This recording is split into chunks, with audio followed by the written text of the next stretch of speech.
We're going to live with our eldest son and his wife, so you need to leave. I was stunned by Mike's words. As if to add insult to injury, even Lisa began to berate me. Yeah, right. Get out because you're in the way. You freaking freeloader. I was left speechless. What's with these people?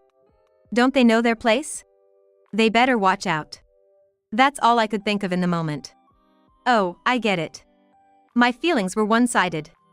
Mike doesn't care about me at all. That's why he can say such things to me without flinching. Why did I even put up with this? I should have just divorced him without a second thought. Then I wouldn't have had to feel this miserable. Oh, I can't take it anymore. By any means necessary, I'll make sure they understand where I stand. With that resolve, I found myself letting out a forced laugh. My name is Jennifer Wilson. I'm a 52-year-old working as a full-time employee at a certain food manufacturing company. Being a full-timer at this age, some people mistakenly think I'm single. But I'm not. I married Mike in my 20s and soon after, we had our son, Daniel. Now, Daniel is all grown up and even married. So now, it's just Mike, his mother Martha, and me living happily together. But that's not to say we don't have our issues. Martha is old and her legs aren't what they used to be. I often find myself having to help her. But Mike just turns a blind eye. She's your mother, isn't she? Don't you think you should help her out? When I asked him this, Mike just looked the other way. I wish he'd care more about his family. I've been feeling this way more and more recently. Mike is a graphic designer. He's independent now, but he used to work in the creative department of an ad agency. I met Mike when he was still with the agency. Is there anything you'd like to discuss? Mike, who had come to my company for work, asked me that. There's a little thing here. Oh, sorry, I shouldn't be butting in since I'm not an expert. No, ads aren't just for professionals. Your input is valuable. Mike kindly reassured me. He seemed like such a gentle person. That was my impression of him back then. Later, as we communicated through work, Mike asked me out. Of course, I accepted, and eventually, we got married. But about 10 years into our marriage, Mike said, I'm thinking of quitting my job and going solo. You think you can make it on your own? Even after getting married, I continued working. So, we've had a comfortable life. But by this time, our son Daniel, born shortly after our marriage, was in upper elementary school. Things are fine now, but soon we'll have to spend more on things like tutoring. Besides, I'm worried that Mike or I might not be able to work anymore. With these thoughts, I couldn't understand why Mike would want to give up his current stability. That's why I responded the way I did. I'll get work from my current company. Plus, you're doing a side job. Huh? A side job? You used to go to the office, but now you're working from home, right? Actually, I switched to remote work after our marriage. Of course, to spend more time at home and not neglect the household chores. There was an opening in managing the company's online store, which worked out well for me. Yet, Mike seemed to think I had quit my job and was just doing some sort of side job. It's not a side job, I just switched to working from home. Don't put on airs. Even a side job is a respectable job. I tried to explain several times, but Mike wouldn't listen. The discussion ended with Mike's misunderstanding. In the end, we discussed several times, but Mike never changed his opinion. Eventually, Mike quit his job and went independent. I was filled with anxiety. But contrary to my worries, his work seemed to be going well. He looked healthier and, above all, more relaxed. Things seemed to be going well. Yeah, folks from my previous job are giving me work, and I can spend time with Daniel on my days off. It's fantastic. That's all good news. I felt relieved. But a few years later, another issue arose. I brought it up to Mike. What? You want to put my mom in a nursing home? Your mother said she wants to because she's getting weaker. What do you mean? I struggled to respond to Mike's confrontational tone. Of course, I'd love to take care of Martha. But with household chores and work, it's not that simple.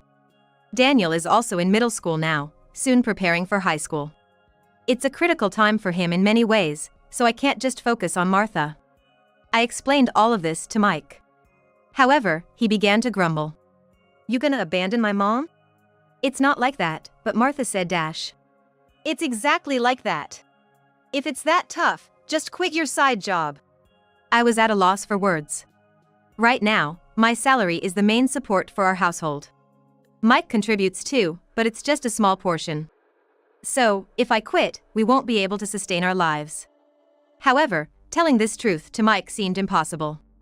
His pride is too high. If he knew I earned more, he'd probably sulk or maybe even leave. Then, I wouldn't be able to support Daniel and Martha by myself. That's why I couldn't say anything. Ultimately, our discussion ended without a resolution.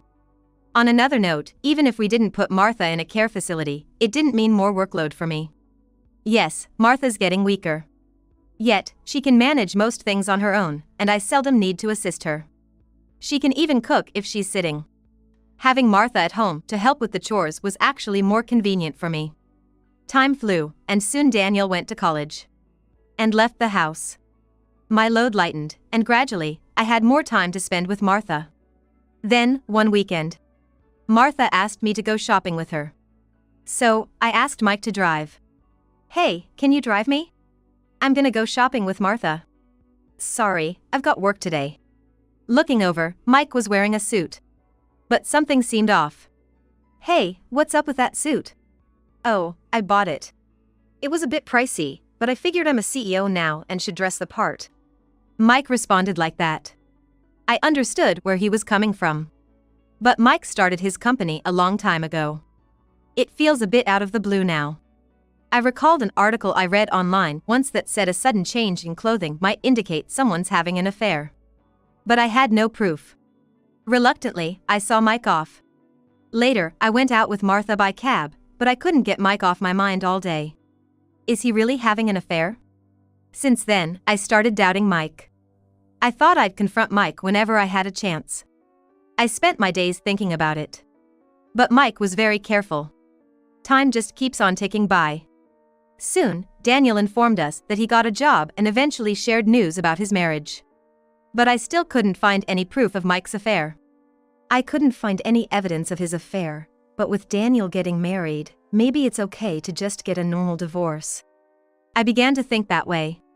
One night, Martha went to the bathroom and hurt her foot. Thankfully, it wasn't severe.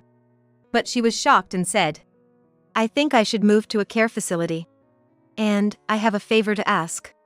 The situation was entirely different than before. If I divorced, Martha might be left to fend for herself. Thinking this, I couldn't deny Martha's request. So, I obliged. This was about 6 months ago. Since then, I visit Martha every weekend. I can't seem to divorce because I'm too worried about Martha. I murmured on my way home. I'm back. Hey, Mom, welcome back. It was Daniel. Next to him was his wife, Lisa. We've been waiting for you, Martha. Why were Daniel and Lisa here? I was puzzled and asked Daniel. Daniel? Why are you here at home? Well, just when Daniel was about to answer, Mike appeared from behind him. He said, You've been so indifferent. I thought of divorcing you, that's why I called them here. What do you mean? It's about my mom. You've abandoned your duties as a wife. Mike shouted. I was taken aback. I tried to help Martha, but before I could finish, Mike cut me off.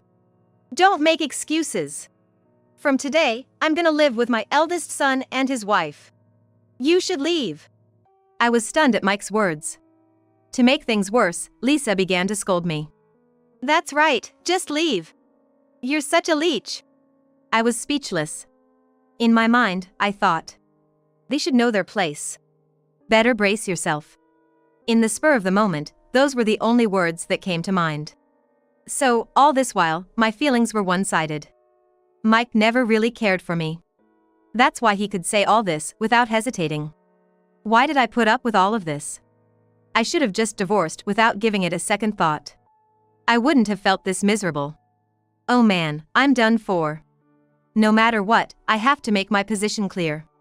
The moment I made up my mind, a sarcastic laugh escaped my lips. Fine, I'll leave, I said as I walked past the three of them. I headed straight to my room. All I needed were some clothes and my work laptop. I also grabbed my bank book and a few valuables. I stuffed them into a travel bag. Are you really gonna divorce? Yeah, of course. I swiftly grabbed my bag. Then, after a moment of thought, I said to Mike, "You know, I'll divorce you amicably for $10,000. If you don't want that, I can get a lawyer and make it messy. It feels a bit cheap, considering the emotional damage he's done. But right now, I don't have the energy to fight with Mike. That's why I purposefully offered terms favorable to him." "Why should I pay you anything?" "Because you've pushed me to the edge mentally." "But still." I stared hard at Mike as he started to speak. Then, with a smirk, I told him, "So, should we involve lawyers? If you've been cheating, $10,000 won't cut it." "What?" "At least $30,000. If you've got nothing to hide, that should be okay, right?" Given Mike's nature, I knew he'd opt for the former. In a way, it was a risky gamble. Mike gritted his teeth in frustration. Seeing his reaction, I became certain. He definitely cheated. But I couldn't gather any evidence. So, I had to pretend I had some just to corner Mike even a little. "What will it be?" "If we get lawyers, I'll also claim damages for emotional distress inflicted on your lover, okay?" "Well, I really don't want to upset Martha, your mother. So, I don't want any complications." Hearing my words, Mike looked dejected. Then, begrudgingly, he replied, "Fine. I'll pay the $10,000 by the end of this week." "All right. I'll come by this weekend and we can discuss the divorce." I smiled and walked past Mike. Then, I left the house. I headed to a nearby cafe and started looking for an apartment I could move into immediately. After some searching, all I could find were weekly rentals. This will do for now. I reluctantly signed a lease for a weekly apartment and decided to stay there for the time being. And on the weekend, I headed to Mike's family home where he lives. When I rang the doorbell, Lisa poked her head out. "Hey, what brings you here?" "I came to get some of my stuff. Plus, there's the matter of the divorce and some other things." "Oh, is that so?" Lisa snorted dismissively. I couldn't help but wonder, why did Daniel ever marry a girl like this? I just couldn't help but wonder. But setting that aside, as I entered, Mike was waiting inside. There was an envelope on the table. "There's alimony inside." "Understood." Inside the envelope, there were stacks amounting to $10,000. I checked it and put it in my bag. "Well, I'll have the movers take out the rest of my stuff from the room." "Do as you please." Mike seemed to be sulking. Even though he was the one who wanted the divorce, I wonder what he's so upset about? I carried on with the move, puzzled. Eventually, when the move was done, I handed Mike a bank book. "This is the bank book for the account where you'll deposit the living expenses." "Uh-huh. You used to give it to me, but now you'll have to deposit it yourself." "I get it." Mike grabbed the bank book as if snatching it away. I couldn't help but think he acted like a child. Afterwards, I went to the living room where Daniel and Lisa were. "I need to talk to both of you." "What is it?" "I don't really want to talk though." "Just take this." As I took out the bank book, Lisa's eyes lit up. "Wait, are you giving me money?" "No, this is the bank book for the living expenses account." "Oh." Lisa looked clearly disappointed. "Use it to manage the living expenses you receive from Daniel." "Geez, always fussing over small things," Lisa muttered under her breath. I pretended I didn't hear and told her. "You'll be in charge of managing the living expenses for the family, including Mike. Got it?" "Yeah," Lisa replied, sounding rather annoyed. I sighed and left the room. I had given them the bank book for living expenses.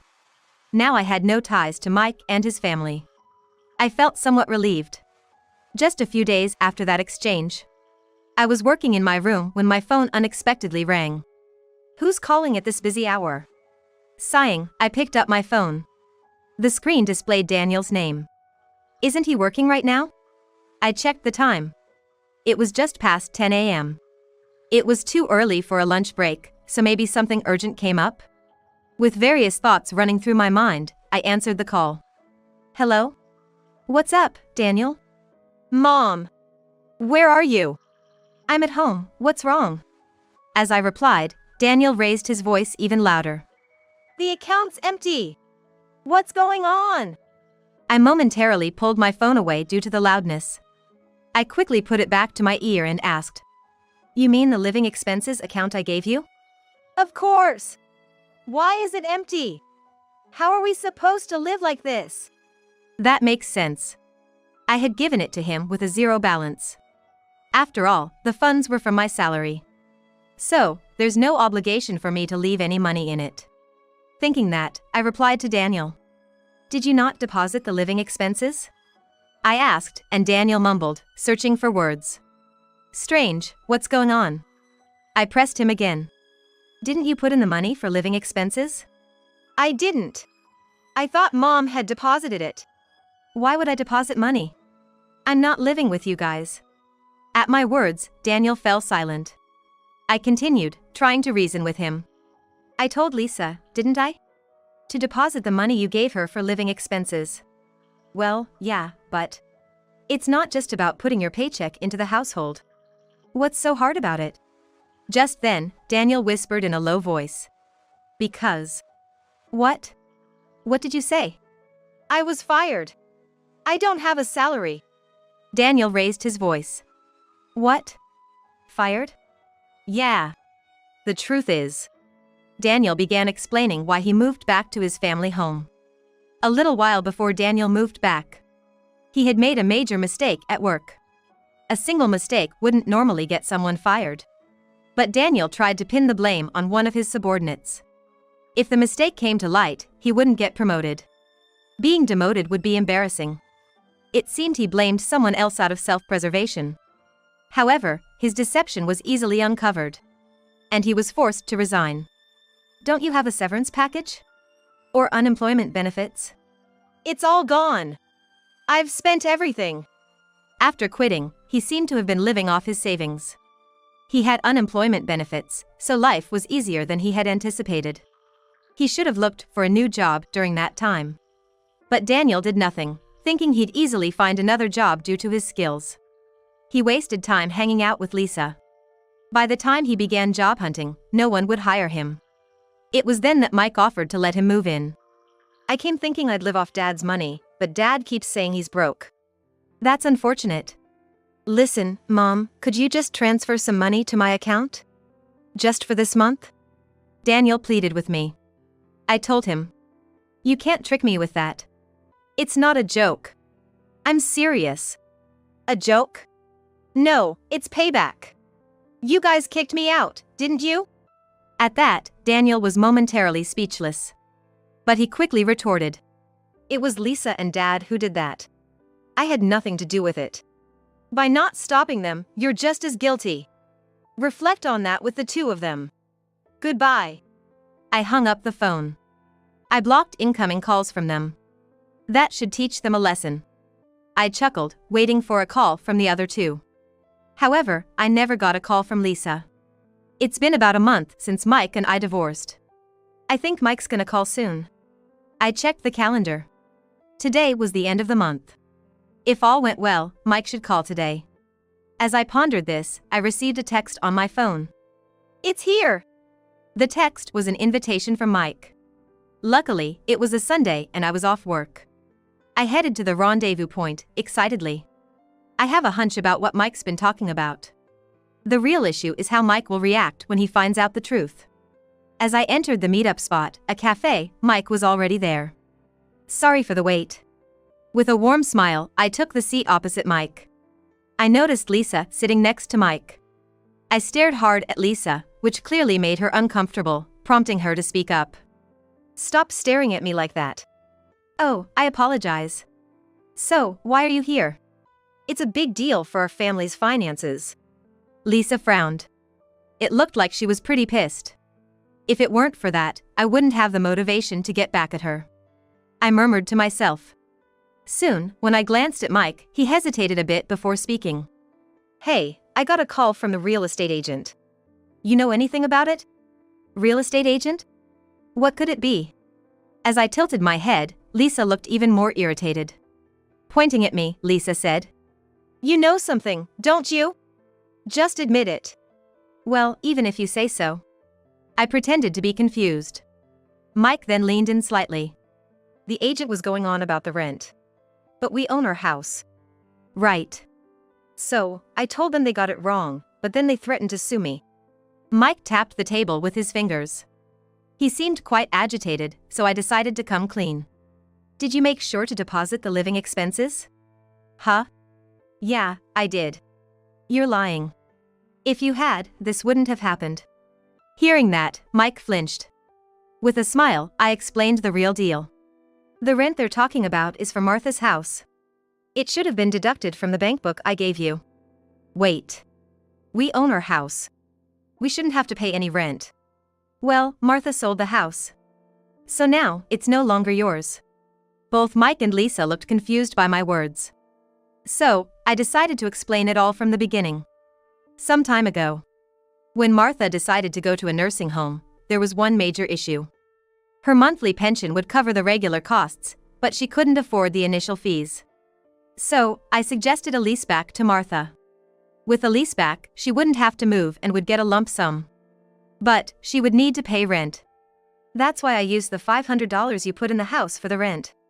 What about the living expenses then? I was covering all of it. By the way, it's $2,000 a month. Mike and Lisa were shocked. If you'd kept paying the living expenses, it would have been deducted as rent, and that would have been the end of it. But if you understand, make sure to deposit it promptly. And keep doing so. Seeing me smile, Mike started to panic.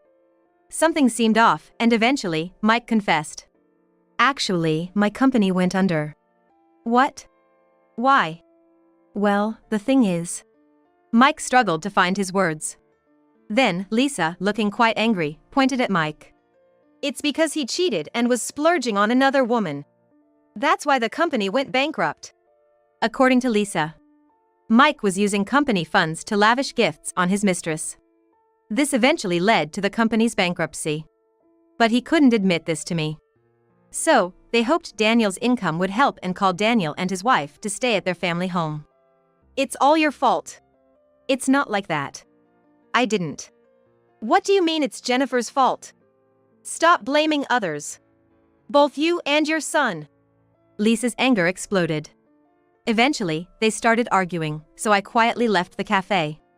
After that, both Mike and Daniel looked for new jobs. But it wasn't easy.